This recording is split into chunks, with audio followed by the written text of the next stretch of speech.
Oh scheisse, it's the Beastmen, finally confirmed for the next Warhammer 2 DLC alongside the Lizardmen. They dropped a little teaser trailer that you can check out in the top of the description if you haven't watched it already, if you want to watch it before I blab my shit all over it. But here we can see the new Lizardmen legendary lord, Xyotl. Xyotl? I don't know, I don't speak lizard. And then, we see Taurox the Brass Bull as the Beastmen lord.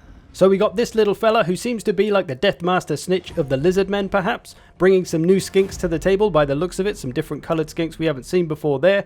Got a few little green bombs on his back. We see Taurox preparing up some skink, boil them, mash them, stick them in a stew. But he looks like he is not messing around. Look at his little face, he's well upset. They just put his skink brother in a stew. And then we see him stood outside a cave full of lizard corpses outside, so maybe caves are going to come in to the gameplay for the Beastmen somehow. And the way Xyotl kind of changed his scenery there, he was in the jungle and then suddenly he was by the cave, that seems to be part of his gameplay, able to travel around quickly, kind of like the Wood Elves maybe.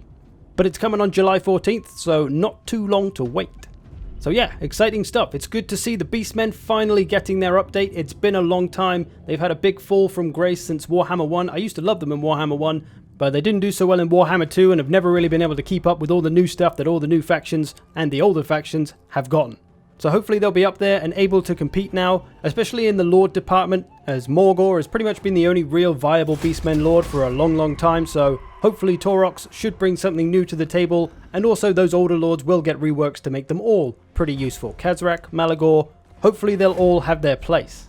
Not to mention any new units the Beastmen may get. I'm sure they've got some cool options that they don't have yet in the game, which were in tabletop, so hopefully we'll see a bunch of those added in and their roster will get truly beefed out.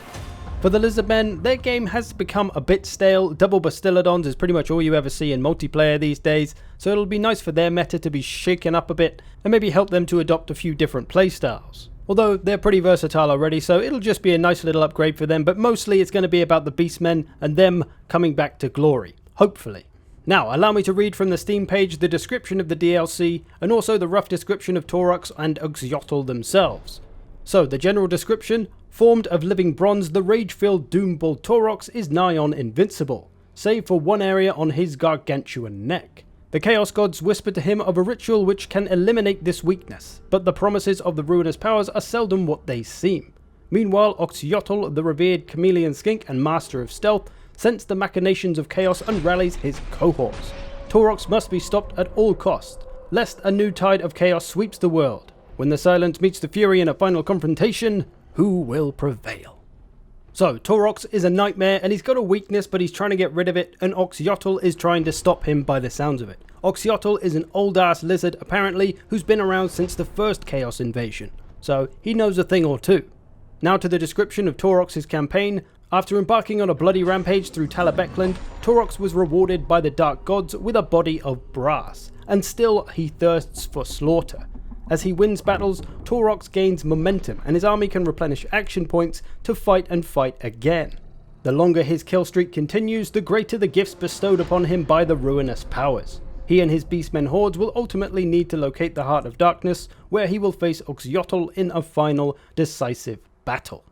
So Taurox is going to be trying to obtain something through his campaign, and it sounds kind of like he's still a horde as the Beastmen are, but we keep seeing Xyotl outside a cave, so maybe he can settle in caves or mountain settlements, so he'll actually be able to have settlements maybe, and still be a horde as well. I don't know, just speculating here. And as for Xyotl, a chameleon skink of high renown, Xyotl has a long history of fighting and succeeding against the otherworldly forces of chaos.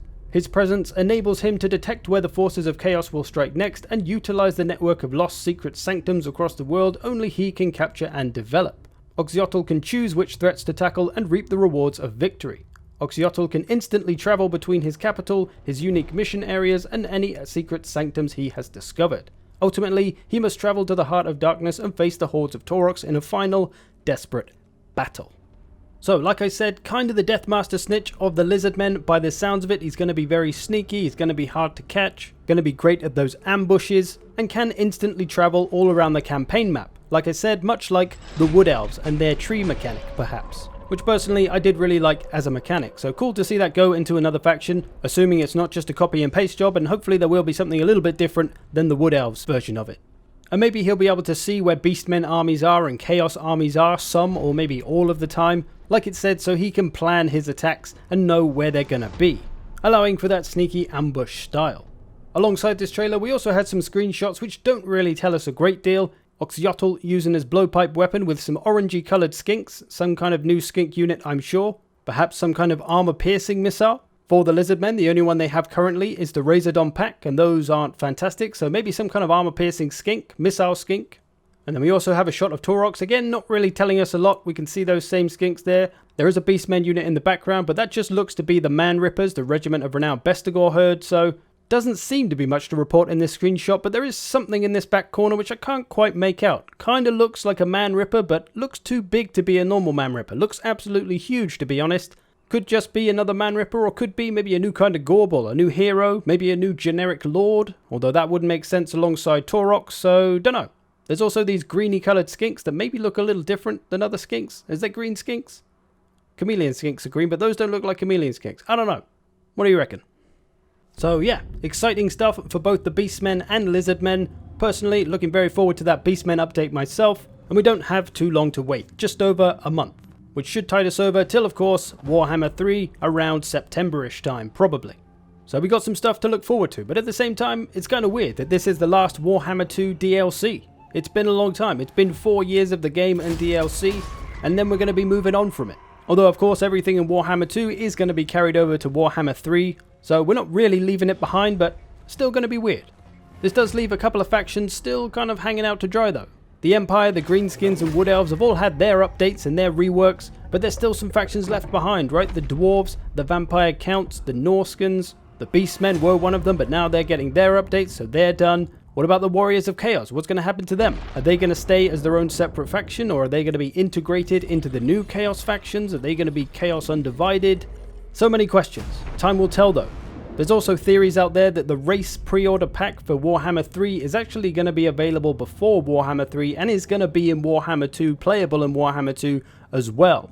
Legend of Total War has a theory that it's going to be the Chaos Dwarves, and they're going to be just that, as there is an area of the Warhammer 2 Mortal Empires map that is just kind of blacked out and is kind of where the Darklands is, where the Chaos Dwarves reside. So, an interesting theory that does seem very plausible.